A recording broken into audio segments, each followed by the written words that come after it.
Al-Fatihah.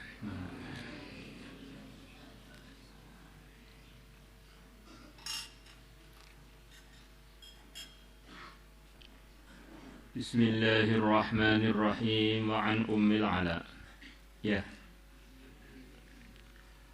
Wa hiya Ummul Ala ammatu Hakim ibn Hizam, adalah bibinya Hakim ibn Hizam.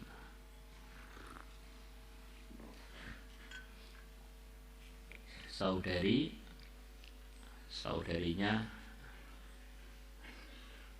wa hiya ammatuhu Allah, saudarinya ayahnya Hakim. Hakim bin Hizam dalam kitab Manhal Latif termasuk sahabat yang panjang umurnya. Kalau nggak salah umur beliau 120 tahun.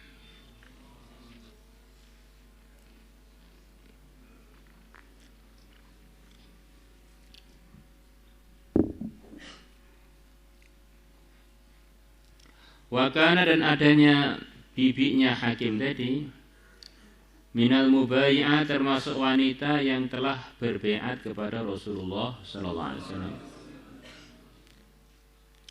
Qalat, bibinya Hakim mengatakan, adani, telah menjengukku Rasulullah sallallahu alaihi wasallam. Wa ana, sedangkan aku maridotun, sakit. Faqal, maka Nabi bersabda, ya Ummul Ala, wahai Ummul Ala, absyiri, bergembiralah, terimalah berita gembira. Fa inna maradul muslimi, maka sesungguhnya sakitnya orang Islam, yudhibullahu bihi khatayahu, Allah akan menghilangkan bihi, dengan sebab sakit tersebut, khatayahu, kekeliruan dia, kesalahan dia. Kama tudhibun naru, sebagaimana api menghilangkan khabathal hadidi wal fiddati, kotorannya besi dan kotorannya perak. Besi kotor, berkarat, kalau dibakar nanti karatnya rontok. Perak yang kurang bersih, kurang putih, dibakar nanti jadi bersih dari kotoran-kotoran. Manusia banyak kotorannya, didatangi sakit maka akan bersih dari kotoran-kotorannya kalau sikapnya benar. Maka Imam Nawawi ngulang lagi bahwa semua fadilah yang kita dengar dalam agama, baik pun firman Allah atau sabda Nabi, itu semuanya akan ada fadilahnya kalau disikapi dengan takwa. Karena Allah berfirman, innama yataqabbalullahu minal muttaqin, Allah hanya menerima dari hamba-hambanya yang takwa. Belajar agama itu begitu tinggi derajatnya. Orang yang belajar agama akan dimudahkan jalan menuju surga. Belajar agama mengampuni dosa-dosanya. Belajar agama disertai 70.000 malaikat dari malaikat-malaikat khusus. Itu kalau pelajarnya itu takwa. Kalau enggak ya enggak. Orang hafid Quran akan dapat derajat seperti derajatnya jumlah ayat yang ada dalam Al-Quran. Kalau jumlah ayatnya 6.000 ya 6.000 derajat. Itu dari Qurannya, belum dari amalan yang lain. Itu kalau hafidnya itu takwa. Kalau hafidnya nggak takwa nggak dapat. Sholat fadilahnya ini, fadilahnya itu. Itu kalau dikerjakan dengan takwa. Ada orang salah sholat, Allah berfirman mereka celaka, karena kerjakannya tidak disertai dengan takwa. Fawailul lil musalli alladzina hum an sholatihim sahun. Sedekah itu gak usah banyak-banyak, sekeping roti cukup untuk menghalangi orang dari masuk neraka kalau dikerjakan dengan takwa. Kalau enggak, ada orang infak sampai habis hartanya masuk neraka karena enggak takwa. Berjuang fisabilillah enggak usah lama-lama, sepagi sepetang aja melebihi mendapatkan dunia dengan segala isinya, sepaginya dan sepetangnya. Laqadwatun aw rahatun fisabilillah. Itu kalau dikerjakan dengan takwa. Kalau enggak, ada orang berjuang zaman Nabi habis-habisan sampai mati dalam perjuangan, Nabi mengatakan dia ahli neraka. Ternyata perjuangannya bukan karena takwa, tapi karena urusan lain.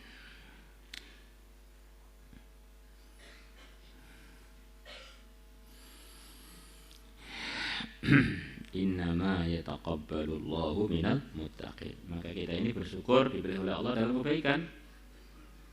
Tapi jangan puas dulu, kebaikannya kita kerjakan sesuai dengan prosedur apa tidak. Mengerjakan kebaikan itu ada prosedurnya. Kalau prosedurnya nggak pas, bukan jadi baik. Orang itu belajar di satu lembaga pembelajaran baik, dianggap baik kalau sesuai dengan aturan di lembaga itu. Aturan masuknya jam 1 sampai jam 4, setengah 7 pagi sampai setengah 10. Dia masuknya jam 10. Nah, ini bukan kebaikan. Belajar bukan pada waktunya. Akhirnya nggak ada ustadznya. Akhirnya nggak ada pemahaman yang bisa dipahami dengan benar. Setiap kita mengerjakan kebaikan, lihat ini sudah sesuai dengan prosedurnya apa? Belum. La ilaha illallah. Wa an Jabir bin Abdullah radhiyallahu anhuma annahu, bahwasanya beliau telah mendengar Rasulullah sallallahu alaihi wasallam yaqul, Nabi bersabda, la yamradu mu'minun wala mu'minatun, tidak sakit orang iman laki-laki dan juga tidak orang iman perempuan, wala muslimun, dan juga tidak sakit orang yang muslim, wala muslimatun, dan juga tidak sakit orang yang muslimah, illa hattallahu bi khati'atuh, kecuali atau pasti Allah akan menggugurkan bihi dengan sebab sakit dia, khati'atahu, kesalahan dia. Rawahu Ahmad wal Bazar Ibnu Hibban. Illa annahu qala, hanya saja Ibnu Hibban dalam riwayatnya Nabi bersabda, illa hatta Allah, mesti Allah akan menggugurkan bidzalika, dengan sebab sakit itu, khatayahu, kesalahan-kesalahan dia, kama tanhattu waraqatu, sebagaimana rontoknya dedaunan, rontoknya daun, anis syajarati, dari pohon.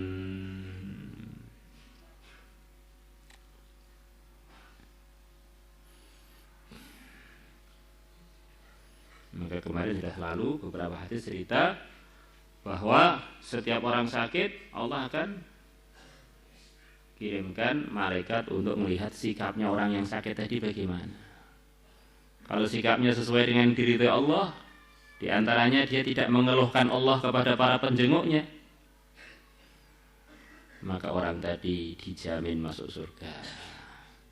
Kalau sembuh, akan diberi daging yang lebih baik melebihi daging dia sebelum sakit, dan akan dihapus kesalahan-kesalahannya. Maknanya kalau dia sakit kemudian menyikapinya dengan sikap yang tidak diridhoi Allah, ya nggak dapat kecuali sakit itu. Sudah sakit, kesakitan, tetapi nggak dapat kecuali murkanya Allah.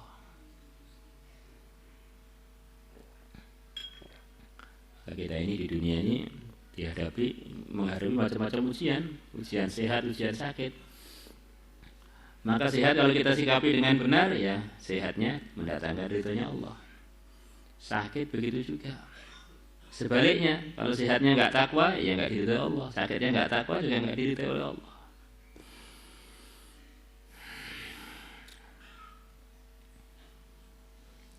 Wa Ibnu Mas'ud radhiyallahu anhu anna Rasulullah sallallahu alaihi wasallam qala,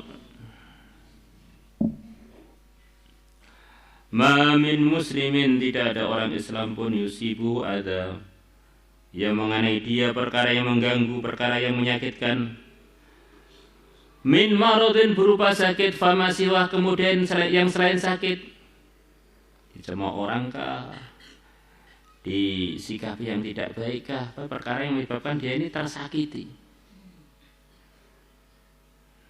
illa hattallahu bihi sayyi'atih, mesti Allah akan menggugurkan bihi dengan sebab perkara yang menyakitkan dia tadi, berupa sakit atau berupa yang lain. Sayyiatihi, keburukan-keburukan dia. Kama tahuddu syajaratu, sebagaimana sebuah pohon mengerontokkan waraqaha, dedaunan-dedaunannya, waraqaha, dedaun-daunannya. Rawahul Bukhari wa Muslim. Wa an Abi Hurairah radhiyallahu anhu qala, sami'tu, aku telah mendengar Rasulullah sallallahu alaihi wasallam yaqul, beliau bersabda, wasabul mu'min, sakitnya orang yang beriman, kafaratun, adalah merupakan penghapus di khatayahu, untuk kekeliruan dia. Rawahu Nabi Dunya wal Hakim wa qala sahihul isnad.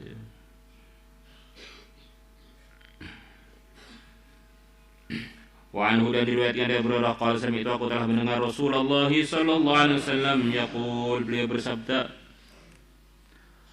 Inna Allah, sungguhnya Allah, la yabtali, sungguh Allah menguji abdahu, hambanya, bisaqami, dengan sakit, hatta yukafir anhu, sehingga Allah menghapus anhu darinya, kulla dzambin, semua dosa. Kadang-kadang kita ini gak sempat tobat sungguhan, gak sempat islah diri sungguhan, Allah datangkan sakit biar menghapus dosa kita total. Sikap yang benar gimana Pak? Kalau begitu minta sakit. Sudah diterangkan kemarin itu bahwa Sayyidah Aisyah radhiyallahu ta'ala anha bertanya kepada Nabi, ya Rasulullah, ini Ramadan, ada malam Lailatul Qadar, malam yang doa-doa makbul. Kalau saya masuk di malam Lailatul Qadar, doa apa yang terbaik untuk saya panjatkan kepada Allah? Maka Nabi bersabda kurang lebihnya, mintalah kepada Allah, mintalah maaf, dan mintalah selamat. Allahumma inna nas'alukal afwa wal afiyah. Ini doa yang diajarkan Nabi kepada Sayyidah Aisyah andaikan ketemu dengan malam Lailatul Qadar. Orang itu kalau sudah dimaafkan oleh Allah, ya sudah, jalan tol menuju surga. Orang itu kalau sudah diselamatkan oleh Allah, mau bagaimanapun orang selamat, ya akhirnya jurusannya husnul khotimah, masuk surga. Maka kita ini minta maaf, minta dimaafkan oleh Allah, minta selamat. Kok diuji sakit, kita sikapi dengan ketakwaan. Sakit itu gak usah diminta, mesti akan datang. Badan kita ini memang untuk menuju sakit, menuju punah, menuju hancur, mesti akan datang waktu sakit itu, gak usah diminta. Jangan minta diuji. Kita ini belum tentu kuat diuji. Tetapi kalau datang ujian, hadapilah dengan ketabahan, kesabaran. Ada orang doa di zaman Nabi, ya Allah, saya minta sabar, ya Allah, minta sabar. Maka Nabi ditegur, kamu itu berarti minta diuji, minta didatangi ujian. Karena sabar tidak akan wujud tanpa adanya ketabahan dalam menghadapi ujian. Bagaimana doa yang benar? Ya Allah, saya minta selamat. Nabi mengajarkan kepada beberapa sahabat itu, kepada istri beliau, kepada sahabat yang lain untuk minta selamat. Maka ada datang seorang sahabat kepada yang mulia Nabi besar Muhammad SAW dalam kondisi sehat walafiat. Maka selepas berapa lama Nabi dengar orang tadi sakit. Maka Nabi menjenguk, ketemu dengan orang tadi. Maka orang tadi begitu lemah keadaannya, sampai kondisinya seperti anak burung. Diungkapkan di hadis sahabat itu kurang lebih seperti anak burung, saking lemahnya, mungkin sampai seperti anak burung, loyo gak karu-karuan gitu. Maka Nabi ini selalu dibimbing oleh Allah, langsung tanya, kamu pernah doa apa kok jadinya kamu begini ini? Kurang lebih begitu. Ya Rasulullah, saya pernah doa, ya Allah, kalau memang saya ini di akhirat sana ada jatah-jatah siksa, dipercepat aja di dunia. Diminta siksanya di akhirat itu sudah diujikan di dunia aja, nggak usah sampai di akhirat. Akhirat sudah langsung nggak ada siksa-siksa lagi. Makanya Nabi ditegur, nggak usah begitu itu. Doalah minta selamat.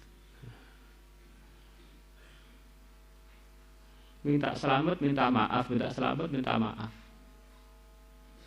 Kalau diuji, hadapilah dengan ketakwaan. Diuji sakit, diuji sehat. Sehat itu ujian. Berapa banyak orang nggak lulus justru waktu sehat, bukan waktu sakit.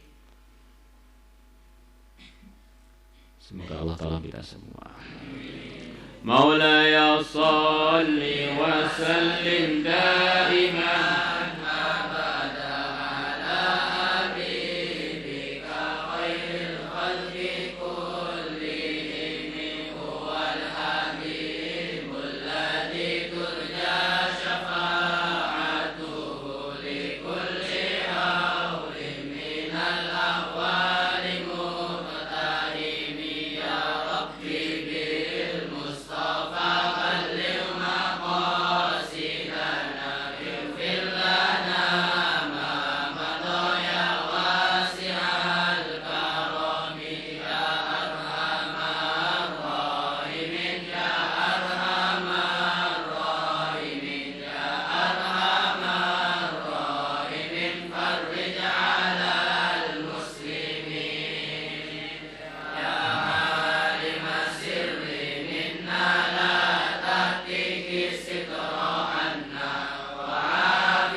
salatu